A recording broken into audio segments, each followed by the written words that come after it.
ಏನೇನೋ ಆಮಿಷವನ್ನು ಒಡ್ಡೋದು ಇತ್ತೀಚೆಗೆ ತುಂಬಾ ಹೆಚ್ಚಾಗಿದೆ. ಬೆಂಗಳೂರಿನ ರಾಜಾಜಿನಗರದಲ್ಲಿ ಇಂಥದ್ದೇ ಒಂದು ವಂಚನೆಯ ಪ್ರಕರಣ ಬೆಳಕಿಗೆ ಬರ್ತಾ ಇದೆ.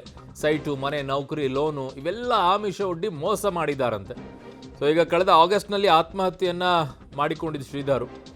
ಸೊ ಇವತ್ತು ವಂಚನೆಗೊಳಗಾದವರು ಆಗಮಿಸ್ತಾ ಇದ್ದಂತೆ ಅವರ ಕುಟುಂಬದಸ್ಥರೆಲ್ಲ ಎಸ್ಕೇಪ್ ಆಗಿ ಹೋಗ್ಬಿಟ್ಟಿದ್ದಾರೆ. ವಂಚನೆಗೊಳಗಾದವ್ರ ಮೇಲೆ ಹಲ್ಲೆಗೆ ಈಗ ಕುಟುಂಬಸ್ಥರೆಲ್ಲ ಮುಂದಾಗಿದ್ದಾರೆ ಅನ್ನೋದು.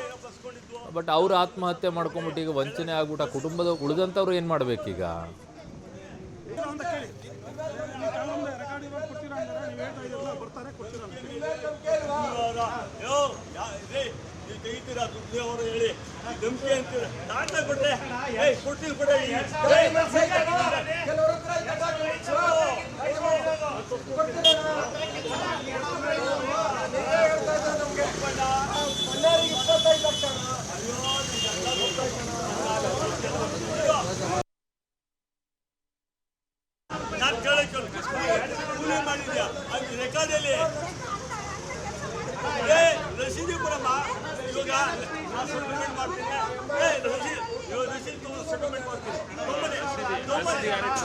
ಬೇಡ ಅವರಿಂದ ಏನೋ ಬಸ್ಕೊಂಡಿದ್ವು, ನಾನು 1 ಲಕ್ಷ ತೊಗೊಂಡಿದ್ವಿ, 2 ಲಕ್ಷ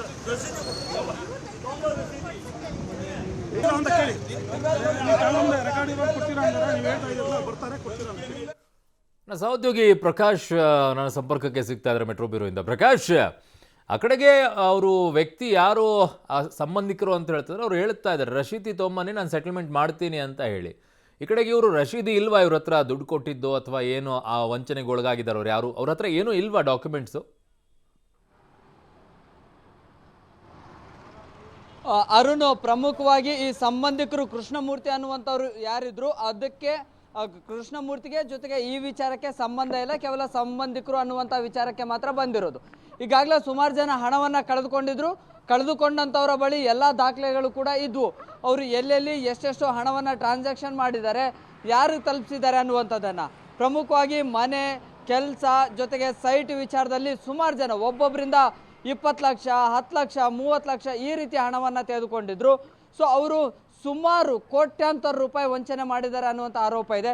ಹಣ ಕಳೆದುಕೊಂಡಂಥವರೇ ಇದ್ದಾರೆ. ನೇರವಾಗಿ ಅವ್ರನ್ನೇ ಮಾತನಾಡಿಸ್ತೀನಿ. ಹೇಳಿ ಅಮ್ಮ, ಬನ್ನಿ, ಹೇಗೆ ಮೋಸ ಹೋದ್ರಿ, ಎಷ್ಟು ಹಣ ಕೊಟ್ಟಿದ್ರಿ? ಸರ್ 11 ಲಕ್ಷ ಕೊಟ್ವಿ. ಸೈಟ್ ತೋರಿಸಿದ್ರು ಸರ್. ಫಸ್ಟು 11 ಲಕ್ಷ ಕೊಟ್ವಿ. ಸೈಟು ಬಡವರು, ನೀನು ದುಡ್ಡು ಹಾಳು ಮಾಡಬೇಡ ನಾನು ಕೊಡಿಸ್ತೀನಿ ಅಂತೇಳಿ ಕರ್ಕೊಂಡೋಗಿ ನೆಲಮಂಗ್ಲದ ಹತ್ರ ಪಿಲ್ಲಳ್ಳಿ ಹತ್ರ ತೋರಿಸಿದ್ರು ಸರ್. ರಿಜಿಸ್ಟ್ರ್ ಮಾಡ್ತೀನಿ ಅಂತ ಹೇಳಿದ್ರು. ಇನ್ನು 2.5 ಲಕ್ಷ ಕೊಡು ಅಂತ ಕೇಳಿದ್ರು ಸರ್. ಅವತ್ತೇ ಅವ್ರ ವಿಷಯ ಕೊಡ್ತಿದ್ರು ಸರ್ ಅವರು. ಸರ್, ನೀವು ಎಷ್ಟು ಹಣವನ್ನು ಕಳ್ಕೊಂಡ್ರಿ, ಹೇಗೆ ನಂಬಿದ್ರು ಅವ್ರನ್ನ? ಸರ್ 12 ಲಕ್ಷ ರೂಪಾಯಿ ಅಮೌಂಟು ನಮ್ಮದು ಇದು ಮಾಡಿದ್ದಾರೆ. ಸೈಟ್ ಕೊಡ್ತೀವಿ ಅಂತ ಹೇಳ್ಬಿಟ್ಟು Pillahalli Rajanagara cooperative society bank society ಇದರಲ್ಲಿ ನಮಗೆ ಸೈಟ್ ಕೊಡ್ತೀವಿ ಅಂತ ಹೇಳ್ಬಿಟ್ಟು ಇದು ಮಾಡಿದ್ದಾರೆ ಸರ್. ಸಖತ್. ನಿಮ್ಮಲ್ಲಿ ಡಾಕ್ಯುಮೆಂಟ್ಸ್ ಏನಿದೆ ಸರ್, ನೀವು ಹಣ ಕೊಟ್ಟಿದ್ರೆ ಅನ್ನೋದಕ್ಕೆ? ಸರ್ ಅವ್ರ ಮನೆಯವರೇ ಸಾಕ್ಷಿ ಸರ್, ಮನೆಯವರೇ ಗೊತ್ತು ಅವರಿಗೆ ಕೊಟ್ಟಿರೋದು. ಅಗ್ರಿಮೆಂಟ್ ಕಾಪಿ ತರದ್ದು ಆ ಥರದ್ದು ಏನಾದ್ರು ಇದೆಯಾ? ಇಲ್ಲ ಸರ್, ಎಲ್ಲ ಕ್ಯಾಶೇ ಕೊಟ್ಟಿದ್ದೀವಿ ಅವ್ರಿಗೆ. ಡೈರೆಕ್ಟ್ ಕ್ಯಾಶ್ ಕೊಟ್ಟಿದ್ದೀವಿ. ಏನಕ್ಕಂದ್ರೆ 2005ರಿಂದ ಅವ್ರ ಕೆಲಸಗಳು ಮಾಡ್ತಾ ಇದ್ದೋ ಅವ್ರದ್ದು. ಮನೆ ಕೆಲಸ ಆಗಲಿ, ಪೇಂಟಿಂಗ್ ಏನಿದು ಎಲ್ಲ ಮಾಡ್ತಾ ಇದ್ದೋ. ನಾವು ಪೇಂಟಿಂಗ್ ಮಾಡೋದು, ಕೂಲಿ ಕೆಲಸ ಮಾಡ್ಕೊಂಡು ತಗೊಂಬಂದು ಅವ್ರ ಹತ್ರ ಕೊಟ್ಟಿದ್ದೀವಿ ಸರ್ ಅಮೌಂಟ್. ಅರುಣ್, ಇಲ್ಲಿ ಇದ್ದಂಥವ್ರು ಒಬ್ಬರು ರಿಟೈರ್ಡ್ ಸಬ್ ಇನ್ಸ್ಪೆಕ್ಟರು. ಅವರು ಸುಮಾರು 45 ಲಕ್ಷ ರೂಪಾಯಿ ಹಣವನ್ನು ಕಳೆದುಕೊಂಡಿದ್ದಾರೆ. ಅವರ ಬಳಿ ಎಲ್ಲ ದಾಖಲೆಗಳು ಕೂಡ ಇದ್ದಾವೆ. ಸೊ ಅವರು ಹೇಗೆ ವಂಚನೆ ಮಾಡಿದ್ದಾರೆ ಅನ್ನುವಂಥದ್ದಕ್ಕೆ ಇಲ್ಲಿ ಸಂಪೂರ್ಣ ದಾಖಲೆಗಳು ಕೂಡ ಇದ್ದಾವೆ. ಈಗಾಗಲೇ ಪೊಲೀಸ್ ಕಮಿಷನರ್ ಅವ್ರಿಗೂ ಕೂಡ ಕೊಟ್ಟಿದ್ದಾರೆ ದೂರನ್ನು, ಜೊತೆಗೆ ಸಂಬಂಧಪಟ್ಟಂಥ ಅಧಿಕಾರಿಗಳಿಗೂ ಕೂಡ ಕೊಟ್ಟಿದ್ದಾರೆ. ಸೊ ಇವರಿಗೆ ಸೈಟನ್ನು ರಾಜಾಜಿನಗರ ಹೌಸಿಂಗ್ ಕೋಆಪರೇಟಿವ್ ಸೊಸೈಟಿಯಲ್ಲಿ ಸೈಟನ್ನು ಕೊಡಿಸ್ತೀನಿ ಅಂತ ಹೇಳಿದರು. ಸೊ ಇದನ್ನು ಪ್ರಶ್ನೆ ಮಾಡಲಿಕ್ಕೆ ಅವರ ಕುಟುಂಬಸ್ಥರಿಗೆ, ಶ್ರೀಧರ್ ಅವರ ಕುಟುಂಬಸ್ಥರಿಗೆ ಪ್ರಶ್ನೆ ಮಾಡಲಿಕ್ಕೆ ಬಂದಂಥ ಸಂದರ್ಭದಲ್ಲಿ ರಿಟೈರ್ಡ್ ಸಬ್ ಇನ್ಸ್ಪೆಕ್ಟರ್ ಮೇಲೆ ಹಲ್ಲೆಯನ್ನು ಮಾಡಿದ್ದಾರೆ ಕೃಷ್ಣಮೂರ್ತಿ ಅನ್ನುವಂಥವ್ರು. ಸರ್ ಹೇಳಿ, ನೀವೇ ಹೇಗೆ ವಂಚನೆಗೊಳಗಾದ್ರಿ? ಒಂದು ನಂಬಿಕೆ 22 ವರ್ಷದಿಂದ ನಂಬಿಕೆ ಇತ್ತ ಪರಿಚಯ. ನನ್ನಂತೆ ಸುಮಾರು ಎಲ್ಲ ಫ್ರೆಂಡ್ ಸರ್ಕಲ್ನಲ್ಲೇ ಸುಮಾರು ಅಮಾಯಕರು ಒಂದು 40-50 ಜನ, ಎಲ್ಲರಿಗೂ ಕಡಬಗೆರೆ ಸೈಟು ಮತ್ತು ಪಿಳ್ಳಹಳ್ಳಿಲಿ ತಿಮ್ಮಪ್ಪ ನಮ್ಮ ರಿಲೇಷನ್ನು, ಅವರು ಒನ್ ಆಫ್ ದಿ ಪ್ರೆಸಿಡೆಂಟು, ನಾವೆಲ್ಲ ಡೈರೆಕ್ಟ್ರು, ನನ್ನ ತಂಗಿ ಡೈರೆಕ್ಟ್ರು, ಎಲ್ಲ ಸೈಟ್ ನಮ್ಮದೇ ಇರೋದು, ಎಲ್ಲ ಕೊಡಿಸ್ತೀನಿ ಅಂತ ಹೇಳಿ ಸುಮಾರು 8 ವರ್ಷದಿಂದ 7 ವರ್ಷದಿಂದೇ ಎಲ್ಲ ಫುಲ್ ಕಲೆಕ್ಟ್ ಮಾಡಿಕೊಂಡು ಇವ್ರು ಏನು ಹಣ ಏನು ಮಾಡಿದ್ರು ಗೊತ್ತಿಲ್ಲ. ಎಲ್ಲ ಸುಮ್ಮನೆ ಅಮಾಯಕರ ಹತ್ರ ಕಲೆಕ್ಟ್ ಮಾಡಿ ಸೈಟು ಕೊಟ್ಟಿಲ್ಲ, ಏನೂ ಕೊಟ್ಟಿಲ್ಲ. ಕೊನೆಗೆ ವಿಷ ಸೇವನೆ ಮಾಡಿದ್ದಾರೆ. ಎಷ್ಟು ಜನ ಮೋಸ ಹೋಗಿರ್ಬೋದು ಸರ್? 40ರಿಂದ 50 ಜನ ಇದ್ದಾರೆ.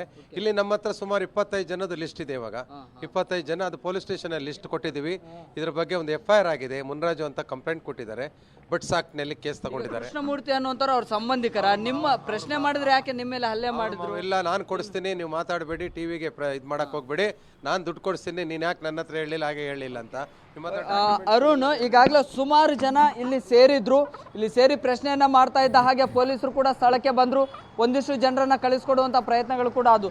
ಅಮ್ಮ ಹೇಳಿ. ನನ್ನ ಮಗ ಅಮಾಯಕ ಒಳಂದೊಳಗೆ ಎಲ್ಲ ದುಡ್ಡು ಇಸ್ಕೊಂಡು. ನೋಡಿ, ಇವರು ಕ್ಯಾನ್ಸರ್ ಪೇಷಂಟ್ ಅಂತೆ. ಇವರ ಬಳಿ ಕೂಡ 5 ಲಕ್ಷ ರೂಪಾಯಿಯನ್ನು ತೆಗೆದುಕೊಂಡಿದ್ದಾರಂತೆ. ಸರ್ ಹೇಳಿ. ನಾನು 20 ವರ್ಷದಿಂದ ಮನೆ ಕಟ್ಟದಾಗಿಂದ ಇವ್ರ ಮನೆಯಲ್ಲಿ ಕೆಲಸ ಮಾಡಿಕೊಂಡಿದ್ದು.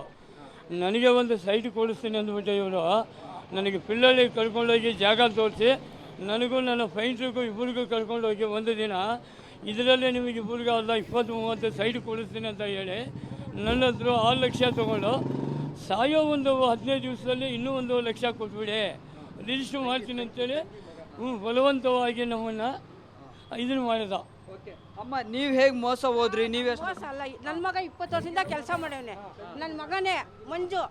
ಈಗ ನಾವು ಕೂಲಿ ಕೆಲಸ ಮಾಡ್ಕೊಂತೀವಿ ವರ್ಷ. ಮಂಜು ನಿಂಗೆ ಸೈಟ್ ಕೊಡಿಸ್ತೀನಿ, ನಮ್ಮನ್ನ ಪಿಲ್ಲಳ್ಳಿಗೆಲ್ಲ ಕರ್ಕೊಂಡೋಗಿ ಸೈಟ್ ಎಲ್ಲ ತೋರಿಸಿದ್ರು. ಒಂದು ಸೈಟ್ ಇಷ್ಟು ಜನಕ್ಕೆ ತೋರಿಸಿ ನನ್ನ ಮಗನಿಗೆ ಇಷ್ಟು ಮೋಸ ಆಗೈತೆ. 11 ಲಕ್ಷ ಕೊಡ್ಬೇಕು ನಮಗೆ. ನಾವು ಅದ್ರಾಗ ಜೀವನ ಮಾಡೋರು ಸಹ ಕೂಲಿ ಮಾಡ್ಕೊಳ್ತೀವಿ. ನಮ್ಗೆ ಇಷ್ಟೊಂದು ಮೋಸನೇ.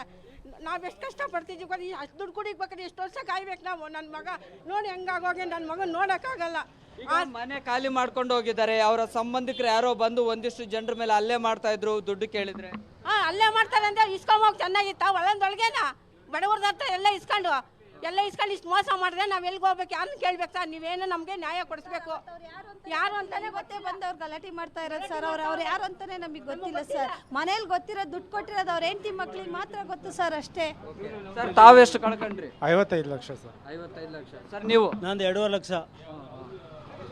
ನಮಗೆ ನ್ಯಾಯ ಕೊಡಿಸ್ಬೇಕು ಸರ್. ನೀವು ದಯವಿಟ್ಟು ನನ್ನ ಮಗನ್ನ ಉಳಿಸ್ಕೊಡ್ಬೇಕು ಸರ್. ನನಗೆ ನಮ್ಮ ಚಿಕ್ಕ ಮಕ್ಕಳು ಅವನ್ನ ಎಲ್ಲಿ ಎಷ್ಟು ಕಷ್ಟಪಟ್ಟು ಓದಿಸಿ 55 ಲಕ್ಷ ಏನಕ್ಕೆ ಕೊಟ್ಟರು ಕೇಳಿ ಅವರು? ಸಂಪಾದನೆ ಕೂಡಿಟ್ಟಿದ್ರು. ನಾವು 20 ವರ್ಷದಿಂದ ದುಡ್ದಿರೋ ದುಡ್ಡು ಇವ್ನು ಬಾಯಿ ಇಕ್ಕಿದ್ವಿ, ಇವ್ನು ಮುಂಡ ಮೋತಿದ್ವಿ. 11.5 ಲಕ್ಷ ನನ್ನ ಮಗ ಕೊಟ್ಟಿರೋದು. ಸೈಟ್ ಮಾಡಿಸ್ಕೊಡ್ತೀನಿ. ಹೇಗ್ ನಂಬಿದ್ರಿ ಅವ್ರನ್ನ? ಸುಮ್ನೆ ಪರಿಚಯ ಇದಾರ ಅನ್ನೋ ಕಾರಣಕ್ಕಾಗಿ ಮಂಜು ನಿಂಗೆ ಮೋಸ ಮಾಡಲ್ಲ ಮಂಜು. ಕೊಟ್ಟ ಆದ್ಮೇಲೆ ದುಡ್ಡು ಕೊಟ್ಟಿದ್ದಕ್ಕೆ ಏನಾದ್ರು ಡಾಕ್ಯುಮೆಂಟ್ಸ್, ರಿಸಿಪ್ಟ್ ಆ ತರ ತಗೊಂಡಿದ್ರಾ? ಹೆಂಗೆ? ಏನ್ ಹೇಳೇನ್ ಗೊತ್ತಾ? ನೀನ್ ಮಂಜು ನಿಂಗೆ ಮೋಸ ಮಾಡಲ್ಲ. ನನ್ನ ತಮ್ಮ ಇದ್ದಂಗೆ ನೀವು ಮೋಸ ಮಾಡಲ್ಲ. ನಾವು ಹೋಗ್ತೀವಿ ಅಂದ್ರೆ ನನ್ನ ಮಗ ಬೇಡಮ್ಮ, ಅಣ್ಣ ಮೋಸ ಮಾಡಲ್ಲ, ನಮಗೆ ಸೈಟ್ ಕೊಡಿಸ್ತಾರೆ ಅಂತ ಹೇಳೇವ್ನೆ. ಇಲ್ಲಿವರೆಗೂ ಏನೂ ಇಲ್ಲ ಸಾ. ದಯವಿಟ್ಟು ನಮಗೆ ನ್ಯಾಯ ಕೊಡಿಸ್ಬೇಕು. ನಮಗೆ ನ್ಯಾಯ ಕೊಡಿಸಿ ಸರ್. ನಮಗೆ ಇಲ್ಲಿ ಕೂಡ ಇನ್ನೂ ಒಂದಿಷ್ಟು ಜನ ಇದ್ದಾರೆ. ಇವರು ಕೂಡ ನಿಮ್ ಹಿಂದೆ ಒಬ್ರು ಹೇಳ್ತಾ ಇದ್ರು 55 ಲಕ್ಷ ಕೊಟ್ಟಿದ್ದೀನಿ ಅಂತ ಹೇಳಿ. ಆ 55 ಲಕ್ಷ ಯಾತಕ್ಕೆ ಕೊಟ್ರು ಕೇಳಿ ಅವರು. ಪ್ರಕಾಶ್, ನಿಮ್ ಹಿಂದೆ ಒಬ್ರು ಅವಾಗ್ಲೇ ಹೇಳ್ತಾ ಇದ್ರು 55 ಲಕ್ಷ ಕೊಟ್ಟಿದೀವಿ ಅಂತ ಹೇಳಿ. ಸರ್, ಈಗ ನೀವು 55 ಲಕ್ಷ ಹಣ ಕೊಟ್ಟಿದೀವಿ ಅಂತ ಹೇಳ್ತಾ ಇದ್ರಿ. ಯಾವ ಕಾರಣಕ್ಕೆ ಕೊಟ್ರಿ? ಸೈಟಿಗೆನಾ ಅಥವಾ ಕೆಲ್ಸಕ್ಕ, ಬೇರೆ ವಿಚಾರ?